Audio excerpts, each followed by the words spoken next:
Cool. We'll kick off with Ash, guys. Mao, do you want to start us off? Hi, Ash. Does it make any difference to you at all getting sudden batting promotions during a game? I mean, not when someone's been injured. I mean, it's always nice to bat up the order, but this team, there's so many great players in and amongst this group, and it just shows the depth of the squad at the moment. And whether that's me batting 6 or 7, I'm just happy to play a role within this side.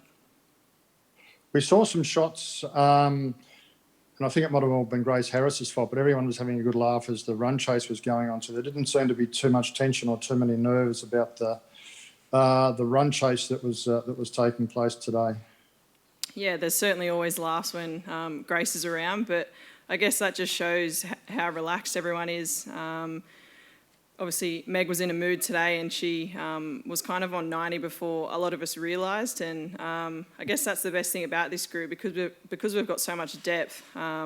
There's never a point that we really need to feel nervous and stressed about it. And I think Meg just set the tone early when she got out there. I think Rach Haynes also set a really good platform at the top just for people to bat after her and just, I guess, play their natural games. And Meg was fantastic today. Thank you. Thanks, Mel. Russ, do you want to jump in? Thanks, Lucy. Ash, just a quick one. We've seen a bit of roller coaster results with other teams and other games, and obviously you guys are undefeated. I mean, do you see a gulf between you guys and the other teams? There's suggestion from sort of other presses along the way as being this is the closest World Cup there's been, but you guys are undefeated, 2 massive run chases against 2 top teams in the last 2 games. I mean, do you think you've established a bit of a gulf between yourself and the rest? Yes and no. It's obviously really nice being undefeated still, but like you mentioned, there's been some close finishes. You just have to look at the first game. England almost chased 300 and I guess just showed how close the World Cup is. And there's been many last over results, and it's actually fantastic to see just how close cricket is getting at the moment. Obviously, there was probably, I don't know, maybe like 4 or 5 years ago, quite a big gap between certain countries, but now that gap is closing, and it's really exciting to be involved in female cricket at the moment. And just with that, all those other results, and I know some have been close, but you guys are undefeated. What's the main driving force for you guys to be so continually ruthless? And, you can have peaks and troughs in a long tournament, but you guys just seem to be on this upward trend the whole way through. What's really driving that? I feel like we're always chasing that perfect performance, and I feel like we're yet to achieve that, which is really exciting. I think we've shown throughout some really good glimpses with both bat and ball and in the field as well. And I think throughout this whole World Cup, the fielding has been amazing across all teams, and I think that's been the biggest difference, to be honest, is how good the fielding's got. And for us, we always just want to get better as individuals and as a team. And for us to go undefeated throughout this World Cup is obviously something that we really want to do to take that momentum into the semi-final and then hopefully the final. We're just, I guess, chasing that perfect game. Just last one from me. Can you just take us through that catch today, please? The still frame looks like the Michael Jordan famous image, the still one. Can you just take us through the catch? Apparently it's a grade 1, which in our terms for KPIs is basically it should have been taken no matter where you were. But I guess as a team, we always speak about being off the boundary a little bit to restrict the twos. And fortunate enough for me, I was in a little bit to Mignon, and then I probably went at the ball before actually realising that it was going to be coming exactly where I was standing originally. And then just happened to stick out one hand, and I think those ones either stick or they don't. And I think I would have been pretty disappointed if I had dropped it knowing that I was already off the rope. And sometimes they work, but I guess it looks good, but that's pretty much it. If that's a grade 1 catch and you guys are searching for a perfect game, your standards are very, very high. Is that right? Are standards that high? They are. I mean, it was a grade 1 according to all the players, but the coaching staff have given it a grade 2. So, we kind of met in the middle there. Good on you. Thanks, Ash. Thanks, Russ. Ben. Yeah, just to pick up on that catch, what's the celebration all about there? Is that a surprise I didn't drop it, or what was going on in your head? Yeah, surprise. Knowing that I did misjudge it a little bit, I was just kind of happy that it was a wicket at the end of the day, and I copped it from a lot of my teammates saying that I did put mayo on it. And yeah, like you said, we're obviously all our harshest critics, and we want to chase those perfect executions. And yeah, luckily for me, I did end up taking the catch, but I think if I look back, I probably would have preferred just to go two hands, to be honest. Can I also ask about the general approach during the attack when you're bowling? Is the overall goal to take wickets, or is it to just keep the run rate down? Because we were sort of slow in taking, didn't crash through as many wickets today.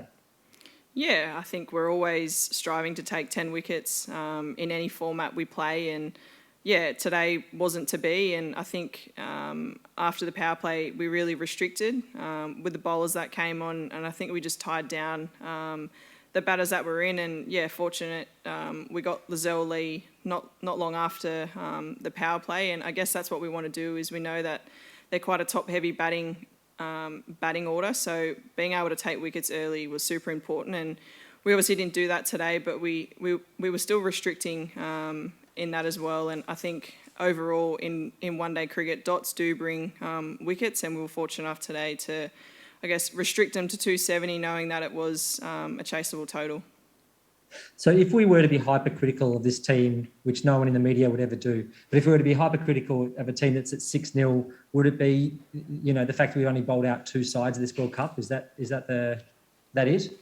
Yeah, I think so. And as a bowling group and as a team, one of our KPIs is to take 10 wickets. And I think every single team in this World Cup, one of their KPIs would be to take 10 wickets. And yeah, we obviously haven't done that as much as we would have liked, but I still think that we've restricted, which has then, I guess, created those opportunities. Sometimes we haven't taken the opportunities, but I think as a bowling group, we're getting better and better, and people are playing different roles to maybe what they normally do. And I guess that's the most exciting thing, is there's so many players that are also sitting off at the moment who could come in and play a really vital role. So yeah, it's certainly an exciting group to be part of. Thanks, mate. Thanks, Ben. And Kaylani, last one from you. Thank you. First of all, Ash, congratulations on 100 games in green and gold. My question is regarding that only. MCG 2017 to Basin Reserve in 2022. How do you look at your own journey with this team?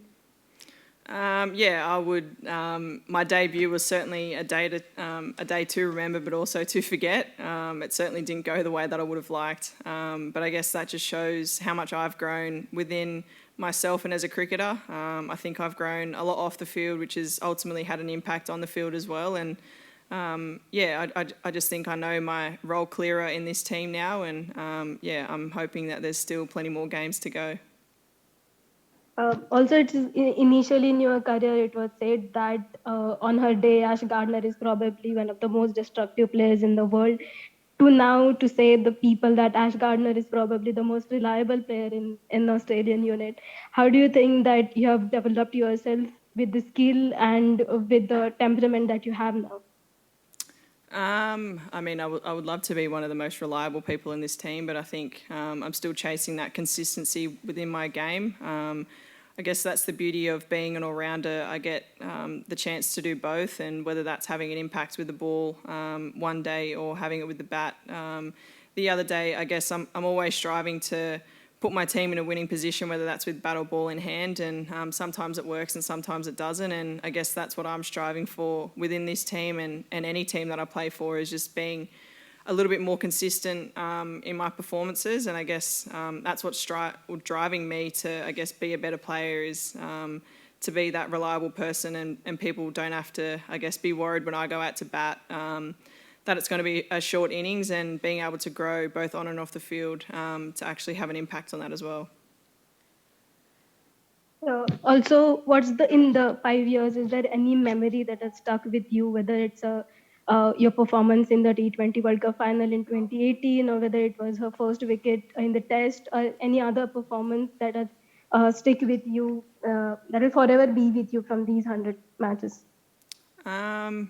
yeah, I guess the one that sticks, or there's a couple that stick out, but I guess that 2018 World Cup, being out there for the winning runs, but also scoring my first half century in Test match cricket, being able to pull on the baggy green and wear the whites for Australia was something that I dreamt of as a kid, and being able to score a half century for my team was a pretty special moment. But I think every time that I get to pull on this jersey, it's a special time, and I'm just super stoked to, I guess, be playing for Australia. Congratulations on 100 games. Here's for 100 more, and thank you so much. Thank you. Thanks, guys. We'll wrap up with Ash there. Just a reminder as well, Ash is under embargo until 11 a.m. New Zealand time tomorrow. But thanks for joining us. We'll chat to you all soon. Thank you.